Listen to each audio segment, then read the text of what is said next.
हाँ जी dear students, ਅੱਜ ਆਪਾਂ ਗੱਲ ਕਰਾਂਗੇ ਕਿ ਲਿਪੀ ਕੀ ਹੁੰਦੀ ਹੈ ਅਤੇ ਪੁਰਾਤਨ ਭਾਰਤੀ ਲਿਪੀਆਂ ਬਾਰੇ ਤੁਸੀਂ ਕੀ ਜਾਣਦੇ ਹੋ। ਤਾਂ ਲਿਪੀ ਕੀ ਹੁੰਦੀ ਹੈ, ਇਸ ਵਿੱਚ ਆਪਾਂ ਲਿਪੀ ਦੀ ਪਰਿਭਾਸ਼ਾ ਦੇਣੀ ਹੁੰਦੀ ਹੈ ਕਿ ਲਿਪੀ ਬੋਲੀ ਨੂੰ ਲਕੀਰਾਂ ਵਿੱਚ ਚਿਤਰਿਤ ਕਰਨ ਦੀ ਕਲਾ ਹੈ।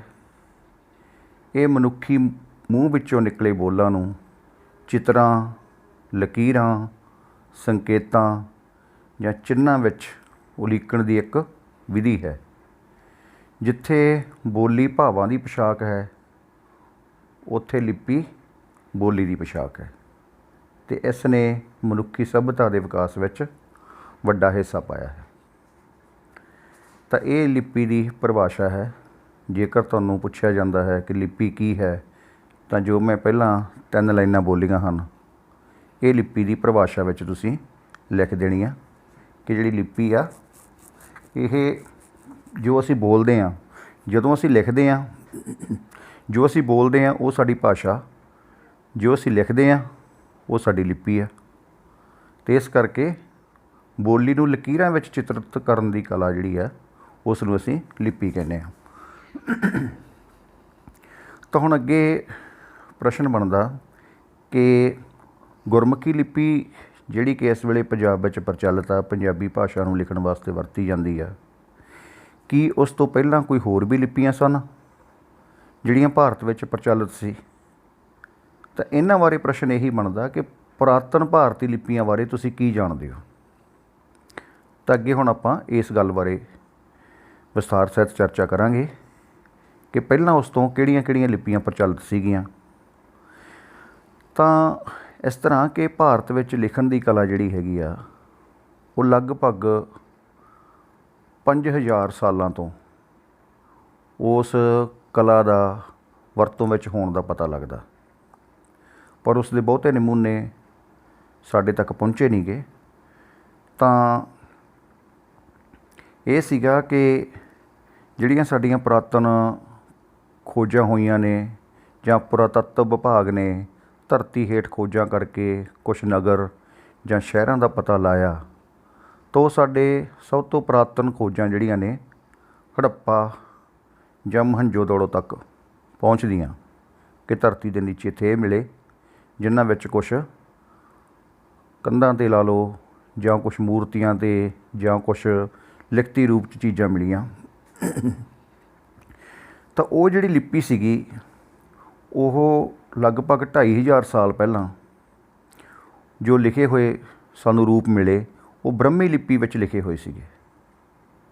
ਅਤੇ ਇਸੇ ਤਰ੍ਹਾਂ ਹੀ ਜਿਹੜੇ ਹੜੱਪਾ ਅਤੇ ਮੋਹਨਜੋਦੜੋ ਦੇ ਥਿਆਂ ਤੋਂ 5000 ਸਾਲ ਪਹਿਲਾਂ ਜਿਹੜੇ ਪੁਰਾਣੇ ਚਿੱਤਰ ਸੀਗੇ ਬ੍ਰਹਮੀ ਲਿਪੀ ਤੋਂ ਵੀ ਪਹਿਲਾਂ, ਉਹਨੂੰ ਅਸੀਂ ਸਿੰਧੂ ਲਿਪੀ ਕਹਿੰਦੇ ਸੀ, ਕਿਉਂਕਿ ਸਿੰਧੂ ਘਾਟੀ ਦੀ ਸੱਭਿਅਤਾ, ਅਤੇ ਇਸ ਕਰਕੇ ਉਹਦਾ ਨਾਂ ਵੀ ਅਸੀਂ ਸਿੰਧੂ ਲਿਪੀ ਰੱਖ ਲਿਆ। ਪਰ ਇਹ ਦੇਖੋ, ਬੜੀ ਹੈਰਾਨੀ ਦੀ ਗੱਲ ਆ ਕਿ ਭਾਵੇਂ ਮਨੁੱਖਾ ਸੱਭਿਅਤਾ ਬੜਾ ਵਿਕਾਸ ਕਰ ਗਈ ਆ, ਪਰ ਅਜੇ ਤੱਕ ਵੀ ਉਹ ਜਿਹੜੀ ਸਿੰਧੂ ਲਿਪੀ ਸੀ, ਉਸ ਨੂੰ ਪੂਰੀ ਤਰ੍ਹਾਂ ਪੜ੍ਹਿਆ ਨਹੀਂ ਜਾ ਸਕਿਆ। ਅਜੇ ਤੱਕ ਉਹਦੇ ਪੂਰੀ ਤਰ੍ਹਾਂ ਅਰਥ ਨਹੀਂ ਕੀਤੇ ਜਾ ਸਕੇ। ਤਾਂ ਉਸ ਤੋਂ ਬਾਅਦ ਸਾਡੇ ਕੋਲ ਸਮਾਂ ਆਉਂਦਾ ਅਸ਼ੋਕ ਸਮਰਾਟ ਦਾ, ਜਿਹਦੇ ਸ਼ਿਲਾਲੇਖ ਹੁੰਦਾ ਕਿ ਉਹਨੇ ਇੱਕ ਪੱਥਰ ਦੇ ਸਤੰਭ ਬਣਾ ਤੇ ਉਹਨਾਂ 'ਤੇ ਕੁਛ ਇਬਾਰਤਾਂ ਲਿਖਾਤੀਆਂ, ਕੁਛ ਬੁੱਧ ਧਰਮ ਬਾਰੇ ਸੀ, ਕੁਛ ਆਪਣੇ ਰਾਜ ਦੇ ਨਿਯਮਾਂ ਬਾਰੇ ਸੀ, ਕੁਛ ਆਪਣੀਆਂ ਸਿਫਤਾਂ ਬਾਰੇ ਸੀ।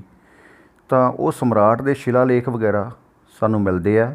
ਤਾਂ ਸਮਰਾਟ ਅਸ਼ੋਕ ਦਾ ਸਮਾਂ ਸੀਗਾ 3 ਸਦੀ ਪੂਰਵ ਈਸਵੀ, ਮਤਲਬ ਹੁਣ ਆਪਾਂ ਚੱਲਦੇ ਹਾਂ AD, ਮਤਲਬ 2020 AD ਚੱਲ ਰਿਹਾ, ਅਤੇ 2020 ਤੋਂ ਇਹਨੂੰ 0 ਕਰ ਦਈਏ, 2020 ਤੋਂ 0, ਅਤੇ ਪਿੱਛੇ ਨੂੰ ਸਮਾਂ ਲੈ ਜਾਈਏ ਉਸ ਤੋਂ, ਤਾਂ ਉਹਨੂੰ ਅਸੀਂ ਕਹਿੰਦੇ BC, ਅਤੇ ਪੰਜਾਬੀ ਵਿੱਚ ਅਸੀਂ ਉਹਨੂੰ ਕਹਿੰਦੇ ਹਾਂ ਪੂਰਵ ਈਸਵੀ। ਤਾਂ ਸਮਰਾਟ ਅਸ਼ੋਕ ਦੀਆਂ ਲਿਖਤਾਂ ਸਾਨੂੰ ਮਿਲਦੀਆਂ, ਅਤੇ ਉਹ ਜਿਹੜੇ ਲਿਖੇ ਹੋਏ ਸੀਗੇ ਉਹਦੇ ਸ਼ਿਲਾਲੇਖ, ਉਹ ਕੁਛ ਤਾਂ ਬ੍ਰਹਮੀ ਲਿਪੀ 'ਚ ਲਿਖੇ ਹੋਏ ਸੀਗੇ ਅਤੇ ਕੁਛ ਖਰੋਸ਼ਟੀ ਲਿਪੀ, ਖੱਖੇ ਦੇ ਪੈਰ ਬਿੰਦੀ, ਰਾਰੇ ਹੋੜਾ, ਸੱਸੇ ਪੈਰ ਬਿੰਦੀ ਠੱਠੇ ਵਿਹਾਰੀ, ਖਰੋਸ਼ਟੀ ਲਿਪੀ। ਤਾਂ ਇਸ ਤਰ੍ਹਾਂ ਅਸੀਂ ਮੰਨਦੇ ਹਾਂ ਕਿ ਜਿਹੜੀ ਬ੍ਰਹਮੀ ਲਿਪੀ ਆ ਭਾਰਤ ਦੀ ਸਭ ਤੋਂ ਪੁਰਾਣੀ ਲਿਪੀ ਆ, ਅਤੇ ਇਹਦਾ ਲਿਖਣ ਦਾ ਢੰਗ ਵੀ ਗੁਰਮੁਖੀ ਵਾਲਾ ਹੀ ਸੀਗਾ। ਇਹਨੂੰ ਖੱਬੇ ਤੋਂ ਸੱਜੇ ਲਿਖਿਆ ਜਾਂਦਾ ਸੀ। ਪਰ ਇਸ ਦੇ ਨਾਲ ਹੀ ਅਸ਼ੋਕ ਦੇ ਟਾਈਮ 'ਤੇ ਜਿਹੜੀ ਹੋਰ ਲਿਪੀ ਪ੍ਰਚਲਿਤ ਸੀ ਜਿਹਦਾ ਆਪਾਂ ਜ਼ਿਕਰ ਕੀਤਾ, ਉਹ ਸੀਗੀ ਖਰੋਸ਼ਟੀ ਲਿਪੀ, ਪਰ ਉਹ ਲਿਖੀ ਜਾਂਦੀ ਸੀਗੀ ਸੱਜੇ ਤੋਂ ਖੱਬੇ ਵੱਲ। ਤਾਂ ਉਸ ਤੋਂ ਬਾਅਦ ਜਿਹੜੀ ਪ੍ਰਚਲਿਤ ਰਹੀ ਉਹ ਬ੍ਰਹਮੀ ਲਿਪੀ ਰਹੀ। ਖਰੋਸ਼ਟੀ ਲਿਪੀ ਜਿਹੜੀ ਸੀਗੀ ਭਾਰਤ ਵਿੱਚੋਂ ਖਤਮ ਹੋ ਗਈ। ਤਾਂ ਅੱਗੇ ਫਿਰ ਜਿਵੇਂ ਜਿਵੇਂ ਚੇਂਜ ਆਈ ਗਈ, ਬਦਲਾਵ ਆਈ ਗਿਆ, ਤਾਂ ਬ੍ਰਹਮੀ ਲਿਪੀ 'ਚੋਂ ਦੋ ਰੂਪਾਂ ਦਾ ਵਿਕਾਸ ਹੋਇਆ। ਇੱਕ ਨੂੰ ਅਸੀਂ ਕਹਿੰਦੇ ਹਾਂ ਉੱਤਰੀ ਸ਼ੈਲੀ ਅਤੇ ਦੂਸਰੀ ਨੂੰ ਕਹਿੰਦੇ ਹਾਂ ਦੱਖਣੀ ਸ਼ੈਲੀ। ਮਤਲਬ ਜਿਹੜੀ ਉੱਤਰ ਵਿੱਚ ਵਰਤੀ ਗਈ ਉੱਤਰੀ ਸ਼ੈਲੀ, ਜੋ ਦੱਖਣ ਵਿੱਚ ਜ਼ਿਆਦਾ ਵਰਤੀ ਗਈ ਉਹਨੂੰ ਦੱਖਣੀ ਸ਼ੈਲੀ। ਫਿਰ ਅਸੀਂ ਹੁਣ ਉੱਤਰੀ ਸ਼ੈਲੀ ਦੀ ਗੱਲ ਕਰੀਏ ਤਾਂ ਉੱਤਰੀ ਸ਼ੈਲੀ ਤੋਂ ਬਾਅਦ ਗੁਪਤ ਲਿਪੀ ਦਾ ਪਤਾ ਲੱਗਦਾ। ਗੁਪਤ ਲਿਪੀ ਤੋਂ ਫਿਰ ਕੁਟਲ ਕੱਕੇ ਔਂਕੜ ਟੈਂਕੇ ਸਿਆਰੀ ਲੱਲਾ, ਕੁਟਿਲ ਲਿਪੀ ਜਿਹੜੀ ਹੈਗੀ ਆ ਉਹ ਵਿਕਸਿਤ ਹੋਈ। ਫਿਰ ਅੱਗੇ ਕੁਟਲ ਲਿਪੀ ਤੋਂ ਸ਼ਾਰਦਾ ਲਿਪੀ ਦਾ ਜਨਮ ਹੋਇਆ ਮੰਨਿਆ ਜਾਂਦਾ। ਤਾਂ ਇਹ ਵਿਦਵਾਨਾਂ ਦਾ ਮੰਨਣਾ ਵਾ ਕਿ ਸ਼ਾਰਦਾ ਲਿਪੀ ਦੀ ਕਿਸੇ ਨਾ ਕਿਸੇ ਰੂਪ ਤੋਂ ਅਲੱਗ-ਅਲੱਗ ਲਿਪੀਆਂ ਪ੍ਰਚਲਿਤ ਹੋਈਆਂ ਅਤੇ ਗੁਰਮੁਖੀ ਦੀ ਜਿਹੜੀ ਉਤਪਤੀ ਆ ਉਹ ਵੀ ਸ਼ਾਰਦਾ ਲਿਪੀ ਤੋਂ ਹੀ ਮੰਨੀ ਜਾਂਦੀ ਹੈ। ਤਾਂ ਇਸ ਤਰ੍ਹਾਂ ਬ੍ਰਹਮੀ ਤੋਂ ਸਮਾਂ ਪਾ ਕੇ ਜਿਹੜੀਆਂ ਅੱਜ ਕੱਲ੍ਹ ਲਿਪੀਆਂ ਪ੍ਰਚਲਿਤ ਆ, ਉਹ ਲਿਪੀਆਂ ਜਿਹੜੀਆਂ ਨੇ ਉਹਨਾਂ ਨੂੰ ਬ੍ਰਹਮੀ ਲਿਪੀ ਤੋਂ ਹੀ ਵਿਕਸਿਤ ਹੋਏ ਮੰਨਿਆ ਜਾਂਦਾ ਹੈ। ਜਿਵੇਂ ਆਪਾਂ ਕਹਿ ਦਿੰਦੇ ਹਾਂ ਦੇਵਨਾਗਰੀ, ਜਿਹੜੀ ਕਿ ਹਿੰਦੀ ਲਿਖਣ ਵਾਸਤੇ ਵਰਤੀ ਜਾਂਦੀ ਹੈ। ਦੇਵਨਾਗਰੀ ਲਿਪੀ, ਬੰਗਲਾ ਲਿਪੀ ਜੋ ਬੰਗਾਲੀ ਲਿਖਣ ਵਾਸਤੇ ਵਰਤੀ ਜਾਂਦੀ ਹੈ। ਇਸੇ ਤਰ੍ਹਾਂ ਹੀ ਗੁਰਮੁਖੀ ਲਿਪੀ, ਗੁਜਰਾਤੀ ਲਿਪੀ, ਤੇਲਗੂ ਲਿਪੀ, ਕੰਨੜ ਲਿਪੀ, ਇਹ ਲਿਪੀਆਂ ਜਿਹੜੀਆਂ ਨੇ ਸ਼ਾਰਦਾ ਲਿਪੀ ਤੋਂ ਉਤਪੰਨ ਹੋਈਆਂ।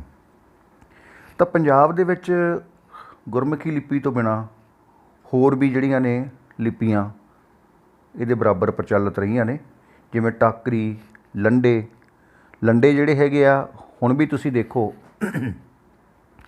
ਤਾਂ ਕਈ ਮੁਨੀਮ ਜਾਂ ਸ਼ਾਹੂਕਾਰਾਂ ਦੇ ਮੁਨੀਮ ਲੰਡਿਆਂ ਦੇ ਵਿੱਚ ਲਿਖਦੇ ਨੇ, ਅਤੇ ਇਹ ਲਿਪੀ ਵੀ ਪੰਜਾਬ 'ਚ ਪ੍ਰਚਲਿਤ ਰਹੀ ਹੈ। ਟਾਕਰੀ, ਲੰਡੇ, ਭੱਟ ਅਛਰੀ ਲਿਪੀ, ਸ਼ਰਾਫੀ ਲਿਪੀ। ਸ਼ਰਾਫੀ ਕਹਿੰਦੇ ਨੇ ਜੋ ਕਿ ਸੁਨਿਆਰਿਆਂ ਦਾ ਕੰਮ ਕਰਦੇ ਸੀ ਲੋਕ, ਉਹ ਆਪਣੇ ਢੰਗ ਨਾਲ ਗੁਪਤ ਕੋਡਾਂ ਵਿੱਚ ਆਪਣਾ ਕੰਮ ਧੰਦੇ ਬਾਰੇ ਲਿਖਦੇ ਸੀ, ਉਸ ਨੂੰ ਸ਼ਰਾਫੀ ਲਿਪੀ ਕਹਿੰਦੇ ਸੀ। ਫਿਰ ਅਰਧਨਾਗਰੀ, ਫਿਰ ਸਿੱਧਾ ਮਾਤਰਕਾ, ਵੀ ਜਿਹੜੇ ਸਿੱਧ ਲੋਕ ਸੀ ਜਾਂ ਸਾਧੂ ਲੋਕ ਸੀ ਉਹ ਵੀ ਆਪਣੇ ਢੰਗ ਨਾਲ ਆਪਣੇ ਗਿਆਨ ਨੂੰ ਲਿਖਦੇ ਸੀ। ਤਾਂ ਇਹ ਲਿਪੀਆਂ ਪ੍ਰਚਲਿਤ ਰਹੀਆਂ। ਪਰ ਹੌਲੀ ਹੌਲੀ ਕੀ ਹੋਇਆ ਕਿ ਗੁਰਮੁਖੀ ਲਿਪੀ ਨੇ ਆਪਣਾ ਪ੍ਰਭਾਵ ਵਧਾਉਣਾ ਸ਼ੁਰੂ ਕੀਤਾ, ਉਹਨੇ ਡੋਮੀਨੇਟ ਕੀਤਾ। ਤਾਂ ਬਾਕੀ ਲਿਪੀਆਂ ਜਿਹੜੀਆਂ ਹੈਗੀਆਂ ਨੇ ਬਹੁਤ ਨਾਮਾਤਰ ਰੂਪ 'ਚ ਹੀ ਪ੍ਰਚਲਿਤ ਹੈ ਇਸ ਵੇਲੇ, ਮੁੱਖ ਰੂਪ 'ਚ ਗੁਰਮੁਖੀ ਲਿਪੀ ਹੀ ਪ੍ਰਚਲਿਤ ਆ। ਤਾਂ ਇਹ ਸੀਗਾ ਸਾਡੀਆਂ ਭਾਰਤ ਵਿੱਚ ਪ੍ਰਚਲਿਤ ਪੁਰਾਣੀਆਂ ਲਿਪੀਆਂ। ਤਾਂ ਜੇ ਤੁਹਾਨੂੰ ਇਹ ਪ੍ਰਸ਼ਨ ਆਉਂਦਾ ਕਿ ਪੁਰਾਤਨ ਭਾਰਤੀ ਲਿਪੀਆਂ ਬਾਰੇ ਤੁਸੀਂ ਕੀ ਜਾਣਦੇ ਹੋ, ਤਾਂ ਜੋ ਮੈਂ ਹੁਣ ਤੱਕ ਤੁਹਾਨੂੰ ਸ਼ੇਅਰ ਕੀਤਾ ਤਾਂ ਇਹੀ ਉਹਦਾ ਉੱਤਰ ਬਣਦਾ। ਹੁਣ ਇਸ ਦੇ ਨਾਲ ਹੀ ਅੱਗੇ ਜਦੋਂ ਆਪਾਂ ਗੁਰਮੁਖੀ ਲਿਪੀ ਤੱਕ ਗੱਲ ਕਰ ਲਈ ਤਾਂ ਫਿਰ ਆਪਣਾ ਇੱਕ ਹੈਡਿੰਗ ਬਣਦਾ ਕਿ ਗੁਰਮੁਖੀ ਲਿਪੀ ਦਾ ਨਿਕਾਸ ਜਾਂ ਵਿਕਾਸ ਕਿਸ ਤਰ੍ਹਾਂ ਹੋਇਆ।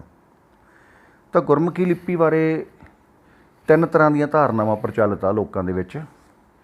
ਇੱਕ ਤਾਂ ਜਿਹੜਾ ਹੈ ਇਹ ਮੰਨਿਆ ਜਾਂਦਾ ਕਿ ਗੁਰਮੁਖੀ ਲਿਪੀ ਜਿਹੜੀ ਹੈਗੀ ਆ ਇਸ ਦੀ ਰਚਨਾ ਗੁਰੂ ਅੰਗਦ ਦੇਵ ਜੀ ਨੇ ਕੀਤੀ,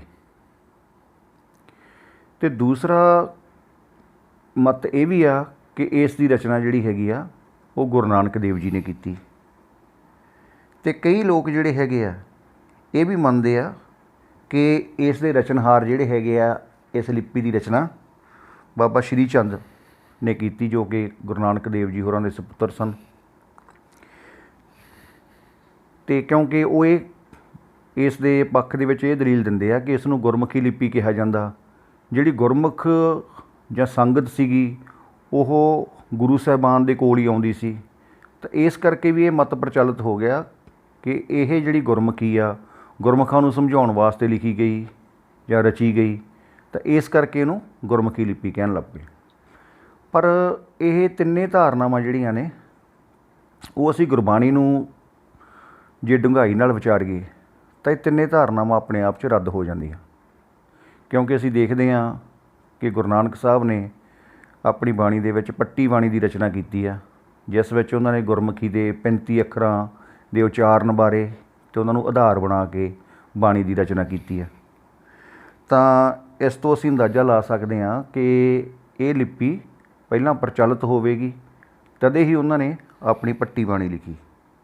ਅਤੇ ਇਸ ਤਰ੍ਹਾਂ ਹੀ ਜੇ ਅਸੀਂ ਮੰਨਦੇ ਹਾਂ ਵੀ ਗੁਰੂ ਅੰਗਦ ਦੇਵ ਜੀ ਨੇ ਗੁਰਮੁਖੀ ਦੀ ਰਚਨਾ ਕੀਤੀ ਹੈ, ਤਾਂ ਫਿਰ ਉਸ ਤੋਂ ਪਹਿਲਾਂ ਗੁਰੂ ਨਾਨਕ ਸਾਹਿਬ ਰਚਨਾ ਕਰ ਚੁੱਕੇ ਆ ਗੁਰਮੁਖੀ ਵਿੱਚ, ਅਤੇ ਇਹ ਵੀ ਆਧਾਰ ਜਿਹੜਾ ਹੈਗਾ ਇਹ ਰੱਦ ਹੋ ਜਾਂਦਾ ਵਾ। ਤਾਂ ਫਿਰ ਅਸੀਂ ਇਸ ਨਤੀਜੇ 'ਤੇ ਪਹੁੰਚਦੇ ਹਾਂ ਕਿ ਜਿਹੜੀ ਗੁਰਮੁਖੀ ਲਿਪੀ ਆ ਇਹ ਗੁਰੂ ਸਾਹਿਬਾਨ ਤੋਂ ਪਹਿਲਾਂ ਵੀ ਆਮ ਲੋਕਾਂ ਵਿੱਚ ਪ੍ਰਚਲਿਤ ਸੀ। ਹਾਂ, ਇਹ ਮੰਨਿਆ ਜਾ ਸਕਦਾ ਕਿ ਉਹਨਾਂ ਨੇ ਇਸ ਦੀ ਤਰਤੀਬ ਵਿੱਚ ਕੁਛ ਵਾਧਾ ਕੀਤਾ ਹੋਵੇ ਅਤੇ ਇਸ ਨੂੰ ਇੱਕ ਸਿਸਟੇਮੈਟਿਕ ਢੰਗ 'ਚ ਤਰਤੀਬ ਦਿੱਤੀ ਹੋਵੇ, ਇਹ ਮੰਨਿਆ ਜਾ ਸਕਦਾ। ਪਰ ਜਿਹੜੀ ਇਸ ਦੀ ਰਚਨਾ ਵਾ ਜਾਂ ਇਸ ਦਾ ਪ੍ਰਚਲਨ ਆ, ਉਹ ਪੰਜਾਬ ਦੇ ਵਿੱਚ ਗੁਰਮਤਿ ਤੋਂ ਪਹਿਲਾਂ ਵੀ ਪ੍ਰਚਲਿਤ ਸੀਗਾ ਅਤੇ ਹੌਲੀ ਹੌਲੀ ਇਸ ਨੂੰ ਇੱਕ ਵਿਗਿਆਨਕ ਤਰਤੀਬ ਦਿੱਤੀ ਗਈ। ਤਾਂ ਇਸ ਤਰ੍ਹਾਂ ਆਪਣਾ ਇਹ ਜਿਹੜਾ ਪ੍ਰਸ਼ਨ ਆ ਕੰਪਲੀਟ ਹੁੰਦਾ ਕਿ ਗੁਰਮੁਖੀ ਲਿਪੀ ਬਾਰੇ। ਕਿ ਦੂਸਰੇ ਜਿਹੜੇ ਪ੍ਰਸ਼ਨ ਨੇ, ਜਿਵੇਂ ਗੁਰਮੁਖੀ ਲਿਪੀ ਦਾ ਮਹੱਤਵ ਜਾਂ ਗੁਰਮੁਖੀ ਲਿਪੀ ਦੀਆਂ ਵਿਸ਼ੇਸ਼ਤਾਵਾਂ, ਇਹ ਆਪਾਂ ਬਾਅਦ 'ਚ ਡਿਸਕਸ ਕਰਾਂਗੇ ਅਗਲੇ ਸਟੈਪ 'ਚ। ਤਾਂ ਇਹ ਤੁਹਾਡਾ ਕੁਐਸਚਨ ਇੱਥੇ ਕੰਪਲੀਟ ਹੈ। ਇੱਕ ਤਾਂ ਲਿਪੀ ਦੀ ਪਰਿਭਾਸ਼ਾ ਵੀ ਕੰਪਲੀਟ ਹੋ ਜਾਂਦੀ ਹੈ ਕਿ ਲਿਪੀ ਕਿਸ ਨੂੰ ਕਹਿੰਦੇ ਆ। ਦੂਸਰਾ, ਭਾਰਤੀ ਪ੍ਰਾਚੀਨ ਲਿਪੀਆਂ ਬਾਰੇ ਤੁਸੀਂ ਕੀ ਜਾਣਦੇ ਹੋ। ਇਹ ਕੁਐਸਚਨ ਆਪਣੇ ਆਪ 'ਚ ਇੱਥੇ ਕੰਪਲੀਟ ਹੋ ਜਾਂਦੇ ਆ। ਬਾਕੀ ਆਪਾਂ ਇਸ ਦੇ ਮਹੱਤਵ ਅਤੇ ਵਿਸ਼ੇਸ਼ਤਾਵਾਂ ਬਾਰੇ ਫਿਰ ਗੱਲ ਕਰਦੇ ਰਹਾਂਗੇ। ਧੰਨਵਾਦ।